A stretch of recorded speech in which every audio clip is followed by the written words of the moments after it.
Greetings all. My name is Tom Willing. I'm a member of Northwest Wood Turners and the Pacific Northwest Wood Turning Guild.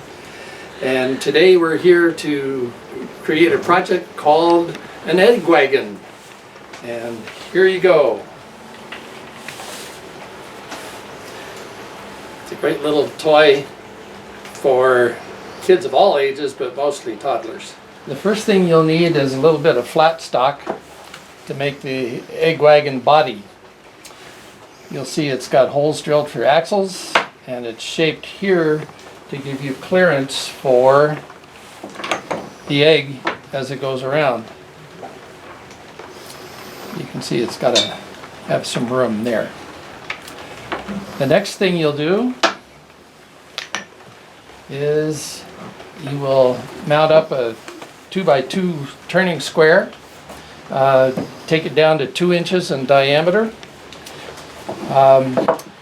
and then you will use it to make the wheels, 4 wheels, so they'll come off that way, and then you get the egg out of there as well.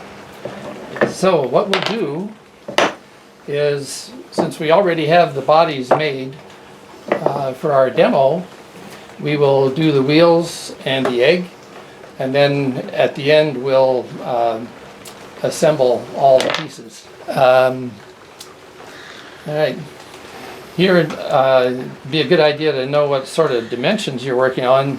The egg is about 3 inches long, and it's about 2 inches in diameter.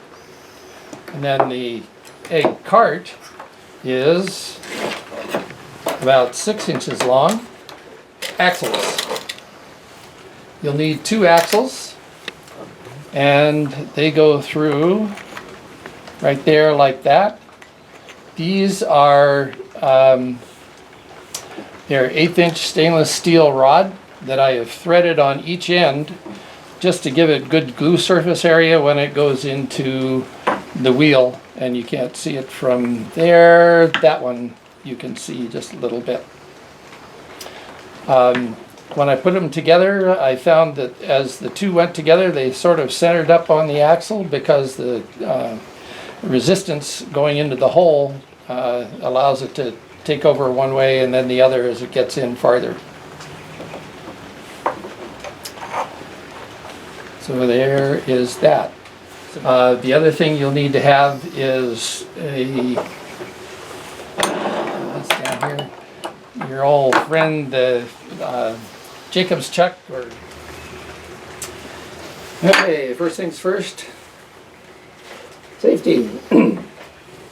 Make sure you've got all your hearing protection and vision and respiratory protection in place. The respiratory protection is so hard on sound that we're not going to run it this morning, but normally I have my friend here going, and then I also wear a positive airflow mask when I'm doing this stuff.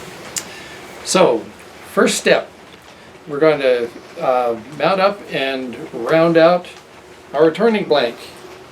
I've already located centers, and I will bring up my tailstock. And if I use my hand this way, I can control precisely where that center point goes into the end of the turning blank. Make sure it spins freely. I always back off just a little bit after I get things snug, which allows the bearings to spin freely. And I'm going to switch to a slightly bigger tool rest.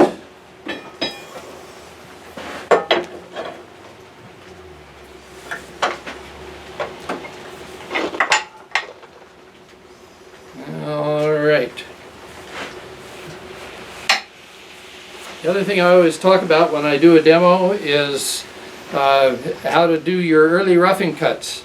If you come into the wood here, you can see the chances are really good of this whole piece there flying off, and you don't want to do that. So what I will do is I will take a nibble here, and another one there, and another one there, and they'll happen pretty fast. When I do them at speed, it's pretty rhythmic. And then once I get down to here, I'm going to be taking slightly bigger cuts and not quite so fast. So here we go with that. Probably run about 1500 RPMs. And just a little cut. Push, push, push. And here at speed.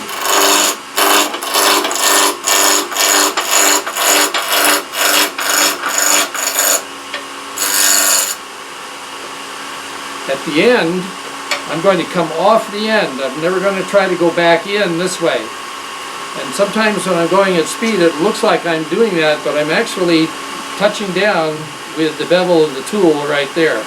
So you can see how many cuts I made going along there and how shallow they are. They aren't real deep.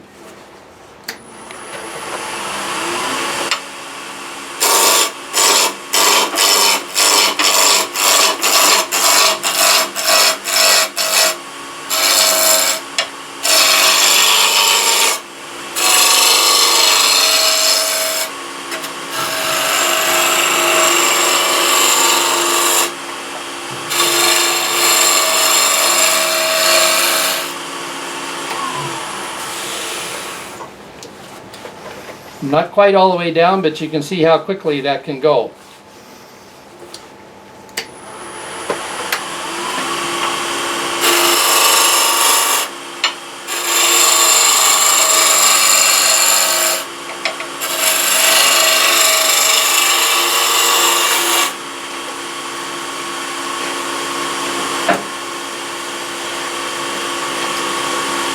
Here I'm going to use the Skew because the Skew saves me a lot on the sanding time.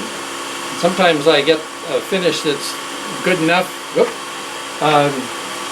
Sometimes I get a finish that's good enough that I don't feel like I have to sand anything. And maybe with a toddler's toy that might be the case because it's going to get roughed up pretty quick.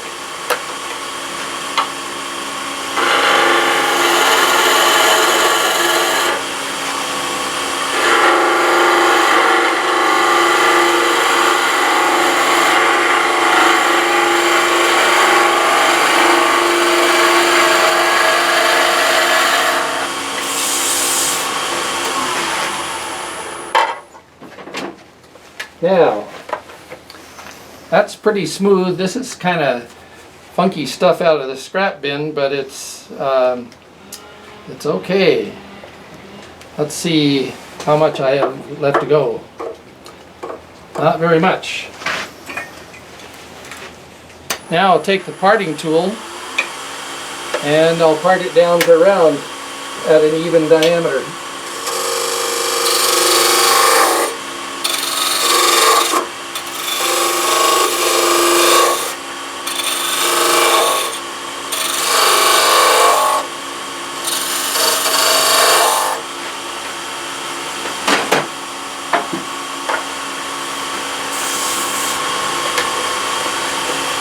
I almost went too far in here, but over in these other places I've got a little bit more to go, and this will help me get down to a uniform diameter.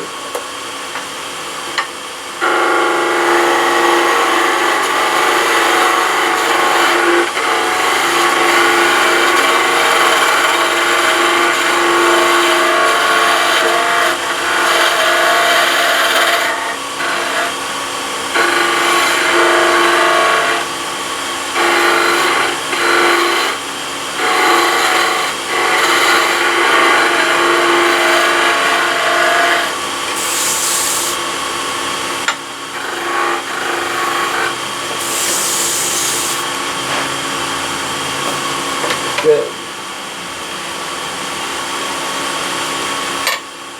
Now what I want to do is make my cut for my dovetail thrust. And the Skew with its taper and round end is very handy for that.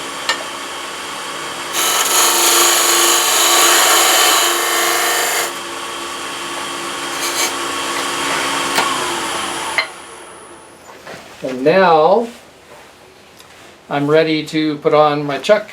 So the next thing we're going to do is set up with the 4-jaw chuck to hold our blank in there. I always notice I hold the chuck steady with one hand, bracing myself with the tool rest, and then spin the spindle with my left hand. And that way I'm a lot less likely to drop the chuck on my foot, and to heck with breaking my foot, it's breaking the chuck that I'm worried about. Right at the end, I give it a little bit of a snap, and unless I'm exerting a lot of pressure on there, that's enough to hold it even when you go in reverse. So now we will, phew, sometimes I cut off too much when I just do it by eye like that. And that's kind of a goofy moment when I do it on camera, but here we are. Always tighten it a little bit from each hole. Make sure your jaws are properly engaged, and that's pretty good. The next thing we do is mount the Jacob's chuck. Okay, I always make sure that my tapers are clean, and then I twist them a little bit to make sure they're in snugly. Okay, then I'm going to bring it up just shy of where I want it to engage, because when I start boring I want to go very slowly. Sometimes you've probably seen this, the end of the blank does not catch the tip of the drill bit cleanly, and the drill bit will actually flex.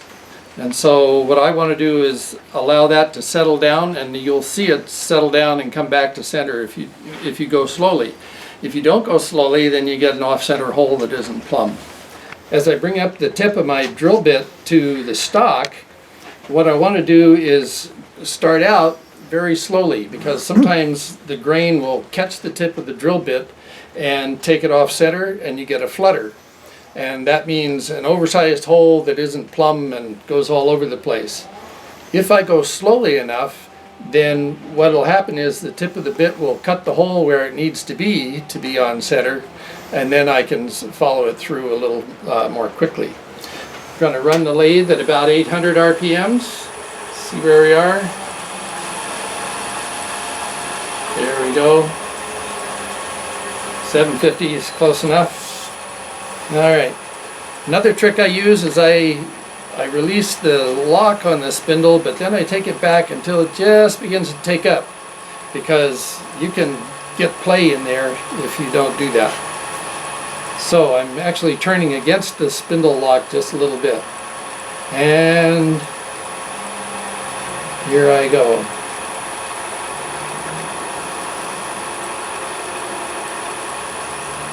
No wobble on this one. Now what I want is a hole that's about a ½ inch deep.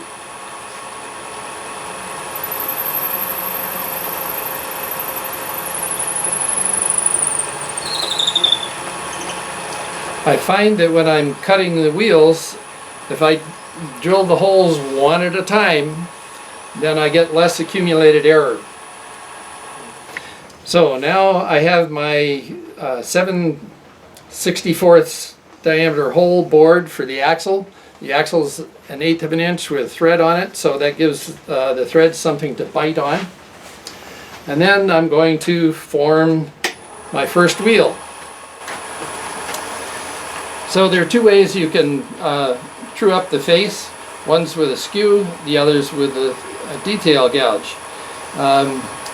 6 of one and half a dozen the other, whether I choose one or the other. But I'll start out with the first one with a detail gouge, and then later I'll do skew. I want to bring the lathe speed back up to probably 1800, something like that. And here I go.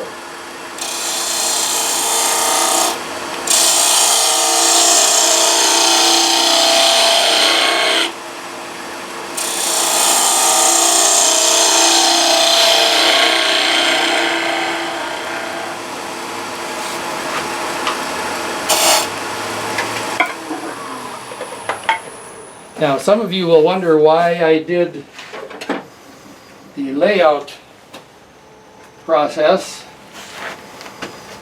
after I smoothed up the end. Well, because I want to start where the end is smooth, not with it rough and then shorten it. So, My wheels are 1/2 inch thick. And my parting allowance is about 1/8. So 1/2 plus 1/8. And 1/2 plus 1/8. And 1/2 plus 1/8. 1, 2, 3, 4. Whoops, I better have a 1/5. And I'm sure you all know why I say that. What did I do here? 1/2. There we go. And that should leave me just room for my egg, but not room enough for a knob. We can take care of that. I love this D-Way thin parting tool. That's a great tool. To start off with, I'm just going to mark where my wheels are. And later on I'll be able to part all the way down. What I want to do is approach that part with a low enough angle of the tool meeting the wood so that it cuts smoothly. If I go in too close to the axis, it's going to rip and tear. But if I do it right, I should be able to make a pretty smooth cut that I don't have to do anything to, which is nice.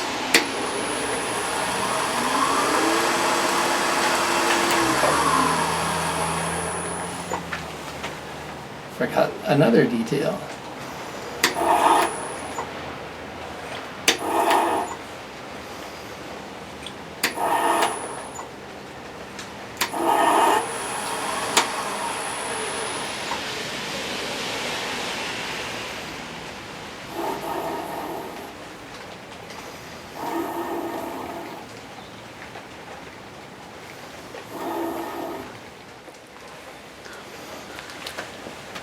It's important as you make parting cuts, if you want to keep them smooth, to keep the handle of the tool low enough so that you're not going against the grain straight in. You're allowing your cut to start up here and go in a curve down towards the center. And I'll show you what that looks like.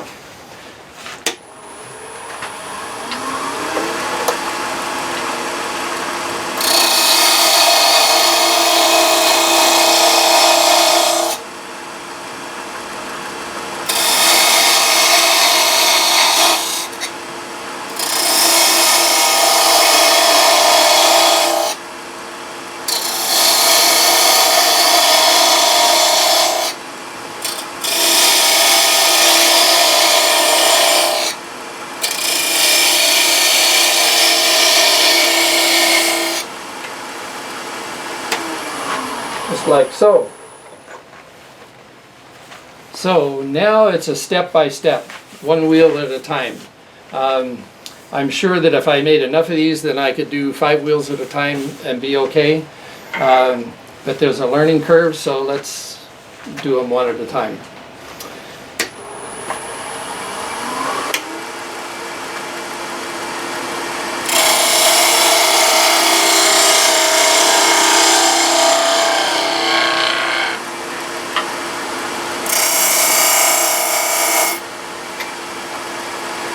What I did just there is I made a groove for the wagon wheel tire so that the O-rings that we have over there will drop right into that groove and then they don't come off. I could go ahead and do those all the way along. Let's do that.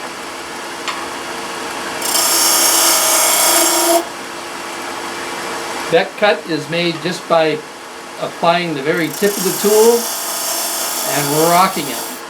And if Roger had his camera on my fingers, you might be able to see on my right hand that I'm just rocking it back and forth. And I don't worry too much about depth because my eye tells me they're pretty close. Roger just had a really good question for me, getting me to explain myself.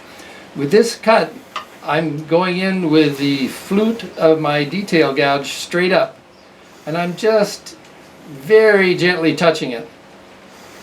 I could do a whole thing this way, the way you normally cut a cove with a detail gouge, but this cove is so small that just the tip of the tool is all you really need to do. As you rock it, you're moving the tip of the tool back and forth a little bit in the cove, and so you're not overloading any one part of the tip as you do that. I mentioned that the planing cut I used to do the surface of the cylinder with the Skew is a really handy cut to know. The next one I encourage you to learn as you go about this process of demystifying the Skew, as so many of us have to do. Learn the shearing cut across end grain. It allows you to get very smooth surfaces. I start with the tip of the tool, and I want to follow the end of the stock with the bevel, because the bevel is going to control where it goes. And then I want to very gently drop the tip until it's beyond entering the wood, and I can go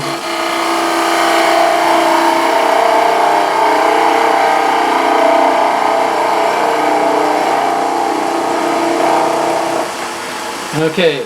So now what I'm going to do is part this guy off, and I'll show you the first one so that you know what it looks like. After that, I'll go after the other four in fairly unbroken sequence so that you see what the production pace might look like.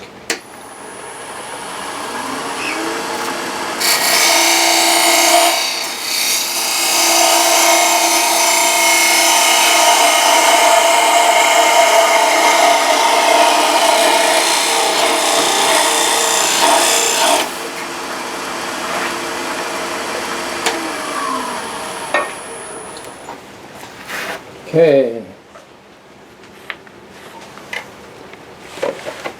Little bit of a cleanup with the knife when I get these back over to the bench, and you've got it all set up. And you can see how smooth that is because it's shiny. The next thing I'll do is I'll take my detail gouge and I will just kiss the hole that went all the way through the first wheel. And that gives me a smooth start to the next one. The next two wheels I'm going to cut one with the gouge and one with the Skew. And hopefully I won't create a disaster, but if I do, that's why I have an extra wheel.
What I'm doing there is I'm making that hole as true as I can make it, so that the drill bit gets a good start.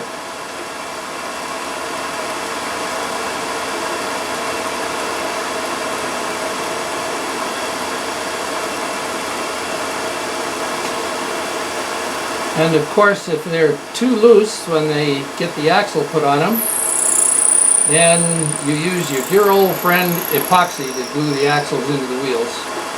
And of course you have to be careful not to spread that around, but it works pretty well.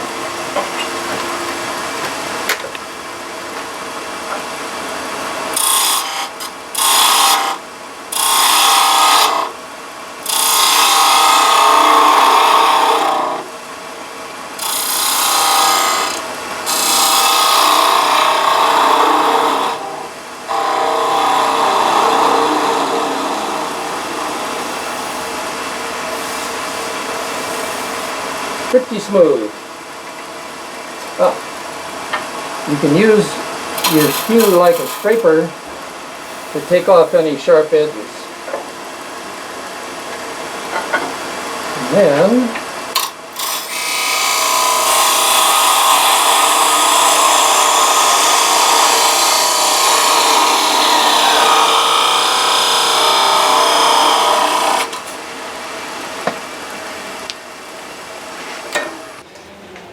okay, so we're going to true up the hole again.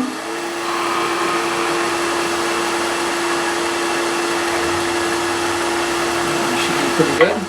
I used the tip of a small skew there because it wasn't getting quite close enough to suit me with the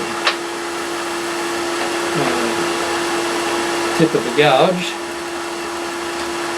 Here we are.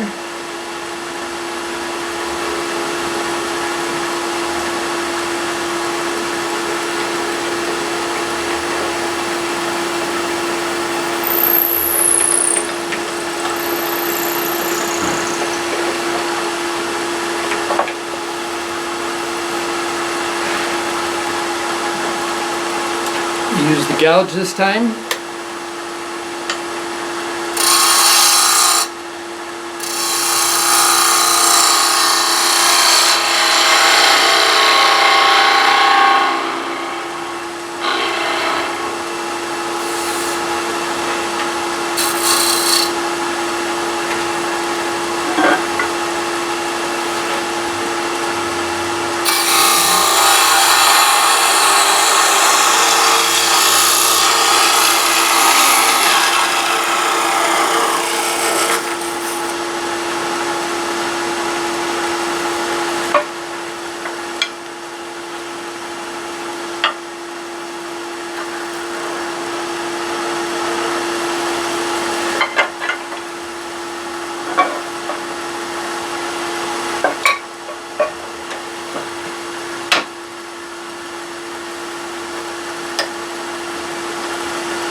On that last wheel, you want to go sparingly on how far you drill the hole, because you could drill into the material you need for your egg.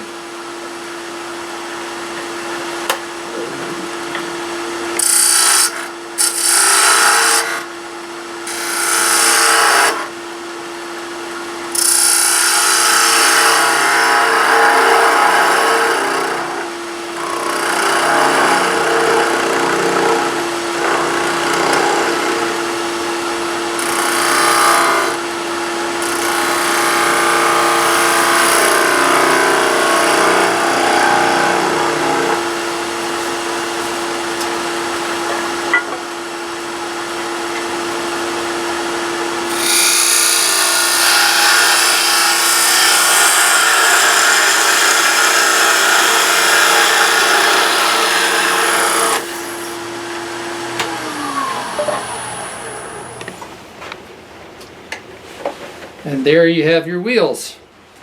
We want to make our egg, the diameter we already have, by 3 inches. And there you have it. We're not making a chicken egg here. We're making what's actually more of a racetrack. So it's symmetrical from end to end. And when you do that, then it bobbles in the egg wagon better. Familiarity breeds contempt for the ruler in this case.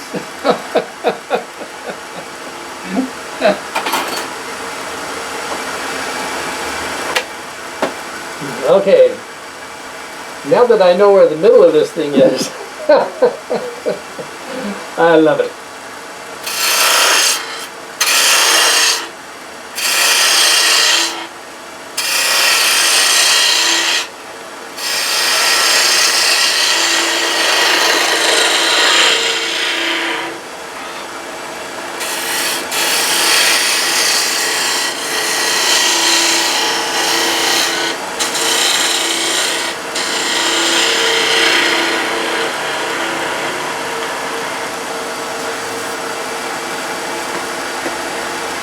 The idea is really to have a hemisphere on each end, but there's going to be about an inch in the middle where it won't be quite flat, but it won't be the same curve that you've got going the rest of the way.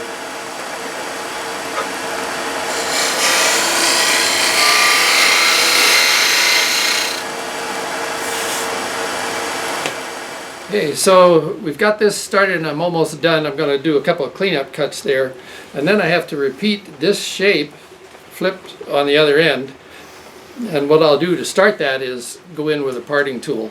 So let me finish this.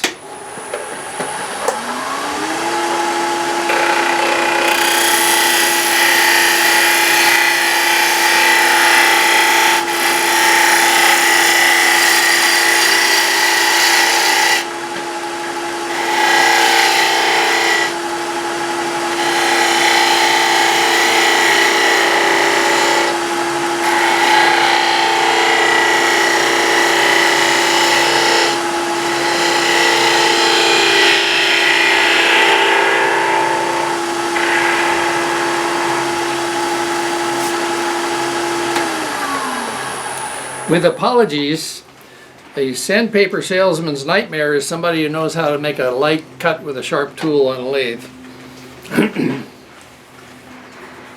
That one worked pretty well.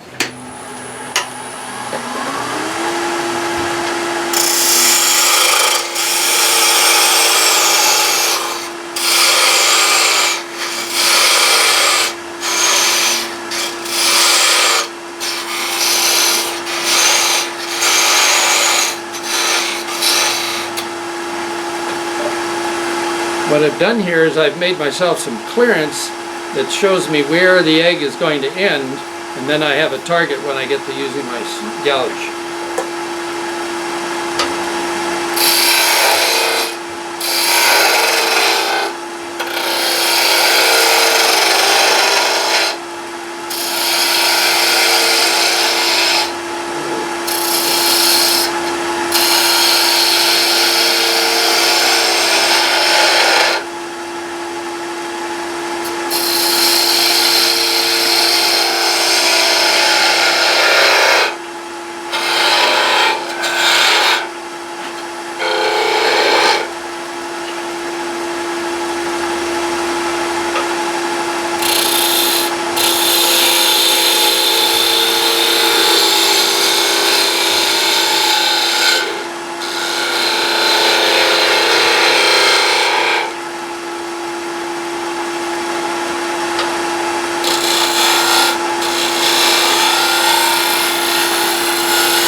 So when you're making these cuts, trust your eye, train your eye, and then train it to a point where you can trust it. And then go slow, don't get anxious. I just made a mistake here and got a catch, and that was just because I was being nervous, and now I got to fix it. Unfortunately, it's not a bad one, so I think I'll get away with it, but knock on wood.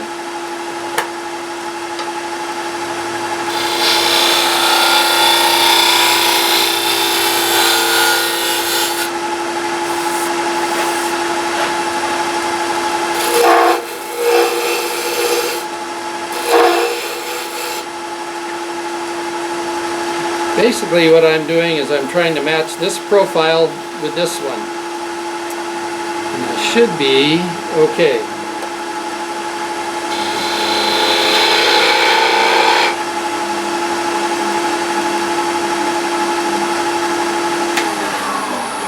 And the way to check that, of course, gauge, not gouge, and bring it over here and see how you look. Like that.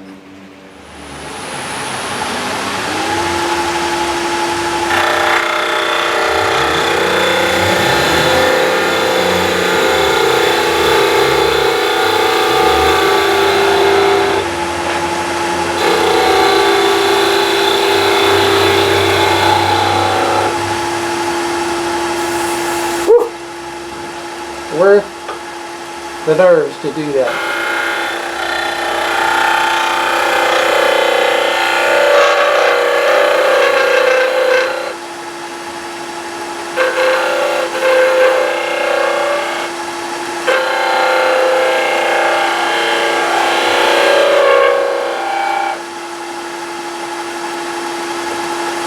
dust on those refining cuts.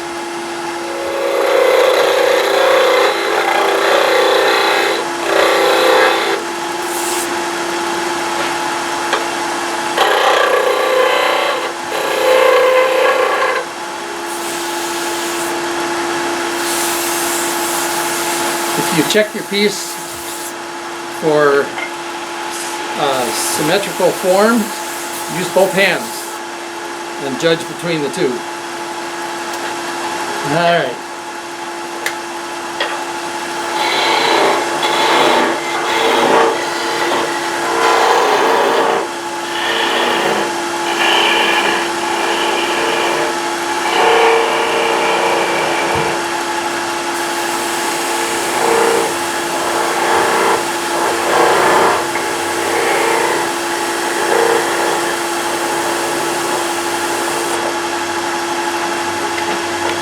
There you have it. So the next thing we do is a little trick that's really handy for making a clean finish on the end of your egg. You can see I've got to clean that up, but it's pretty hard to hang on to this. If you do it with the steel jaws of the 4-jaw chuck, you've got tooth marks all over everything. So what I do is use an old school trick, which is to make a cup chuck that will hold the egg. And this one is almost there for a fit. And I have a box of them behind me that I use for different sized eggs. I make a fair number of eggs. And the next thing we want to do is turn him on and see how true he runs. Pretty good. Always true up your cup chucks when you remount them, because little bits of vibration can get to work on the piece, and it doesn't take very much vibration to knock it loose because it hammers on the tool.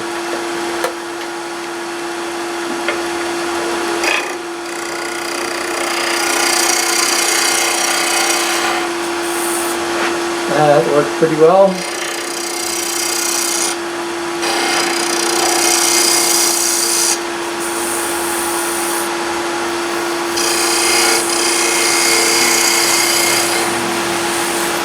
Good.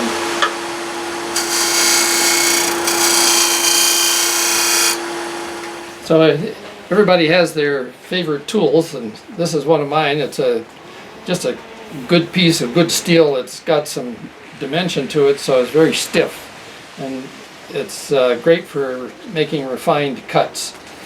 So trued up the outside of the cup so that it's not going to bounce around. Now I have to true up and fit the inside,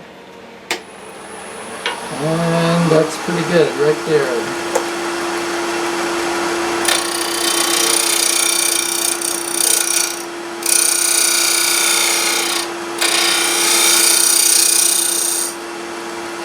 As you listen to that, you can hear sort of an uneven buzzing sound, and that tells you that it's not true. As soon as that buzzing sound evens out and becomes constant, you know that you're around.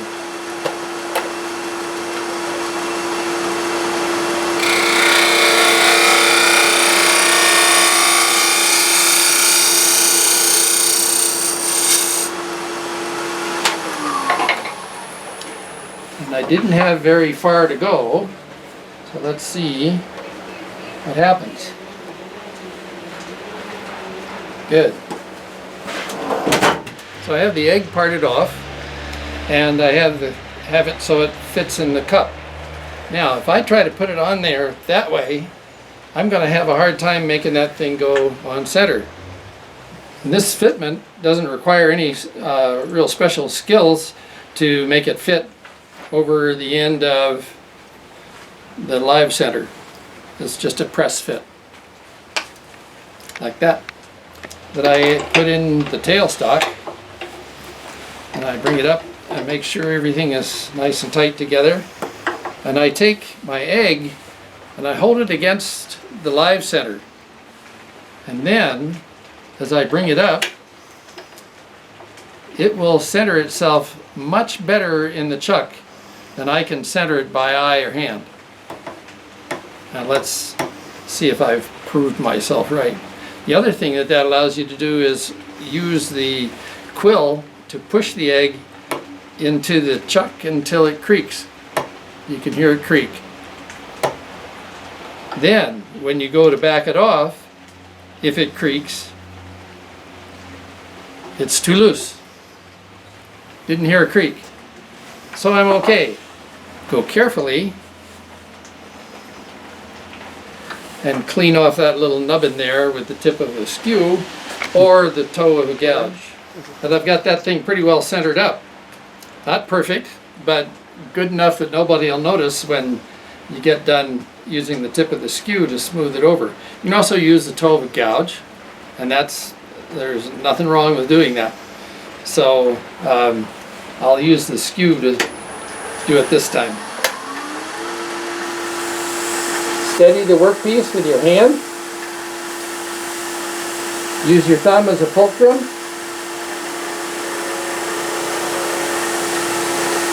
Take your time.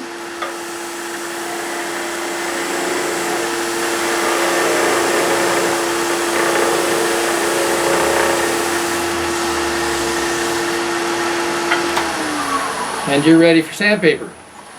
Now the great thing about a symmetrical egg, if you're living right, is you can take that egg out. It's not going to stay. So I'll have to adjust the fit.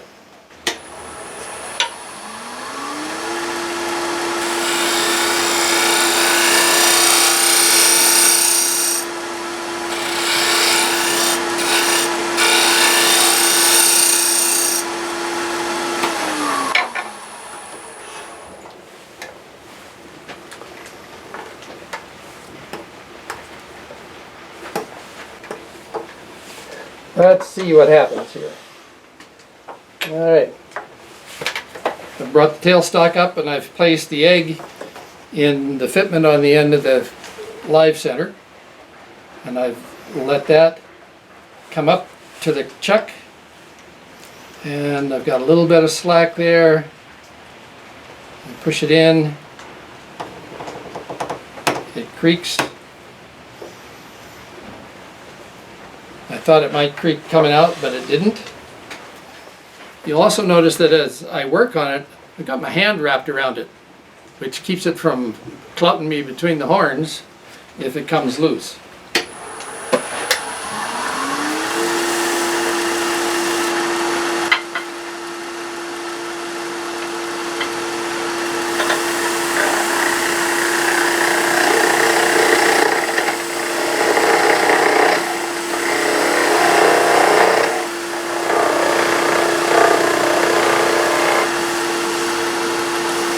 Okay, I've set up a vibration there that I can't get out with the skew. I'm going to try a shearing cut with my gouge.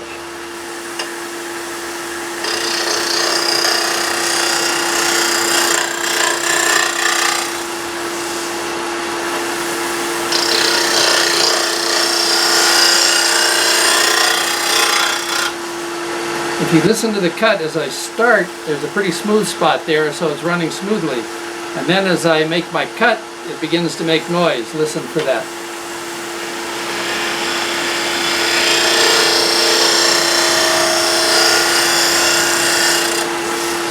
Well, I fixed most of the problem before I told you to listen, so, but there we have it.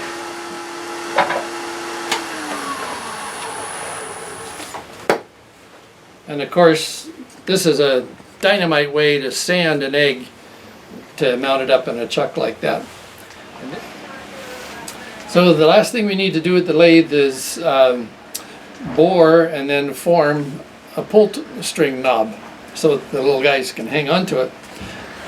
We'll remount the Jacob's chuck.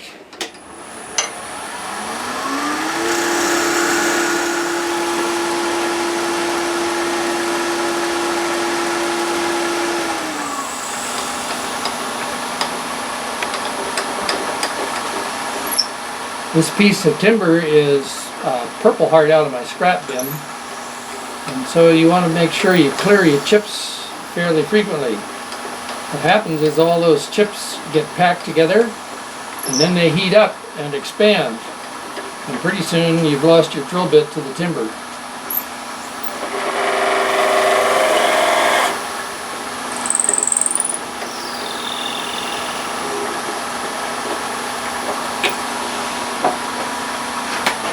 And just for jollies, let's see how deep a hole I've made there. There we go. So that's where the hole ends. You can make any form you want for that knob as long as it's smooth and hands well. The recipient of the project is going to be very happy. So when I'm using a skew on a little piece of stuff like this, I always start at the skinniest end and work back towards the headstock. And that way the headstock is picking up as much of the forces as I can possibly direct there. I will also support the cut with my fingers on the back side. And so let's see how I do with that.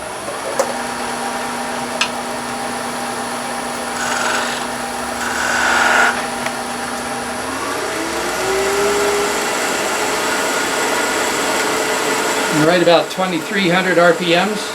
And I find that also helps with light stock and a sharp skew.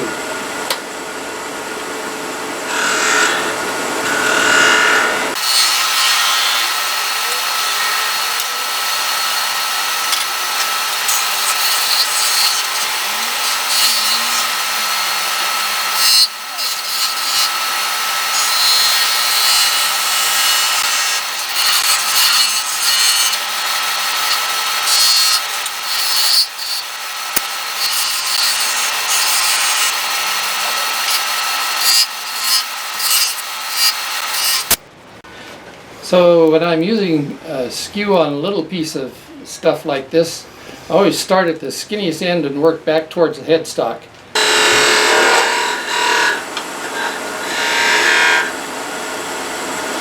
So now I know my video coach here is going to want an explanation of what just happened there. What happened was I got the skew around this way and it turned into a threading machine and went just like that. Which you can do really easily, and it's a frustration to the skew student, but once you figure out what you're doing and how to handle it, it's not a big scary thing.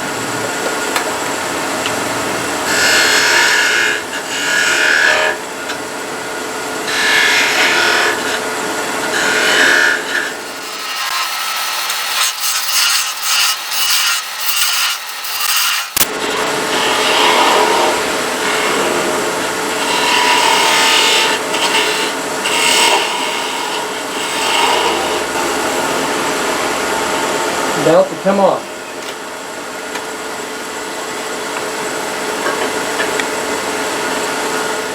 And you always get a few hairs and fuzzies in there that clean up with a drill bit. One of the best ways to hang on to a drill bit is with a chuck, even if it's not mounted in the lathe or the drill press or the drill motor. Pretty clean. Alright, now we're ready for the assembly stage, which has a fair amount of narrative to it, but to help things out, I'll have complete instructions for assembly of the pieces on the website. So the first step I like to do is put the O-rings, which are the tires, onto the wheels. So there are two. I've already put one axle in that wheel, and I'll get to that in a second here. So there is the third one, and there is the fourth one. And so my next step, I need to make the hole for the string, and I just freehand this.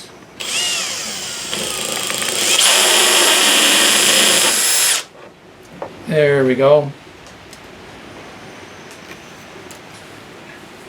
And if you have medium CA glue,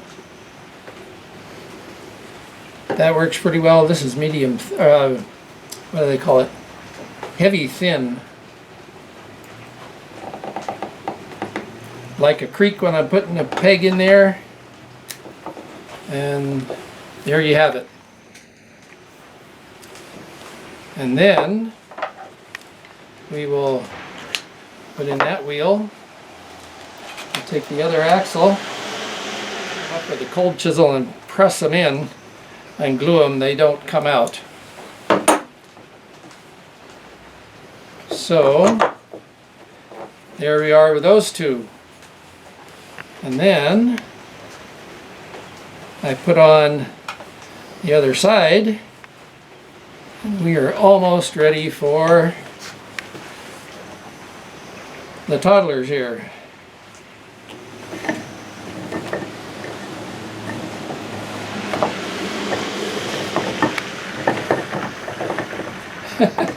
That's a wild egg. Well, a figure eight knot usually works if your hole isn't too big. Let's see what happens. There we are. Pull it down good and tight. Zoom back a little bit. And there you go. One step I forgot is, whoop, that was messy. A dollop of glue from the outside, settles right in around the head of the axle, soaks into the wood.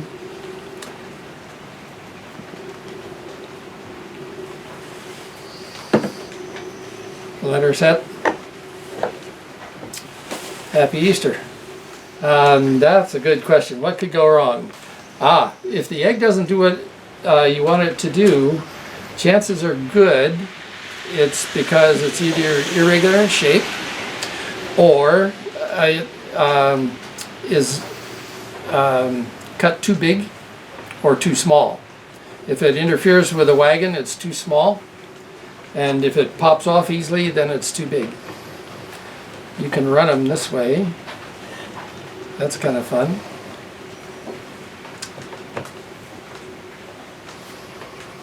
Finishing. You can buy these toys made commercially with a really hard catalyzed lacquer finish on them, and that's good. I'm sure they're okay for kids. I tend not to put finishes on toys for kids just because I have yet to meet a toddler that doesn't want to taste everything you give them. You could buff them. I didn't do any sanding on these, but I typically, when I make one for real, as opposed to talking through all the things that you do to make them, I'll sand them down to 400 grit and put Mike's walnut oil on them.